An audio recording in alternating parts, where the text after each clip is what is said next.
केंद्र सरकारान प्रधानमंत्री उज्ज्वला योजनेखाला मेळपी अनुदानित LPG सिलिंडराची संख्या उणी केल्या। लाभार्थी कुटुंबाक आता वर्साक फकत 4 सिलिंडरांचेर सबसिडीचो लाव मेळटलो, जो फाटल्या 9 सिलिंडरां परस उणो आसा। सरकारान उज्ज्वला योजनेखाला अनुदानित LPG सिलिंडर रिफिलांची संख्या वर्साक 9 वयल्यान 4 मेरेन उणी केल्या। 10.5 कोटी परस चड लाभार्थी कुटुंबाक दर रिफिलाक 300 रुपया अनुदान मेळटले, पूण वर्साक फकत पहिल्या 4 सिलिंडरां खातीर।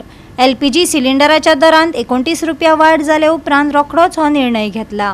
पेट्रोलियम मंत्रालयाच्या अधिकाऱ्यांनी दिल्ले माहिती प्रमाण सरकारी तेल कंपनीक गिरायकांक पुरयल्ल्या दर 14.2 किल LPG सिलिंडराचेर सध्या सुमार 700 रुपयांचे लुकसाण जाता।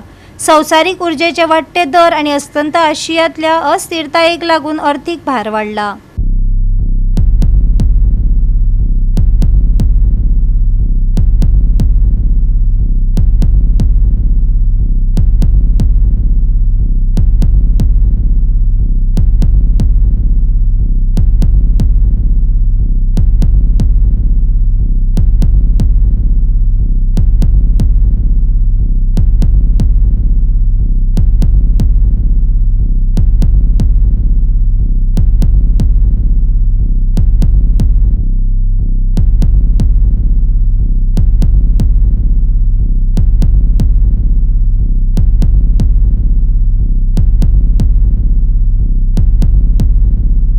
गोवा 365 खातीर गौतमी गावकार आणि अरुण नाईक।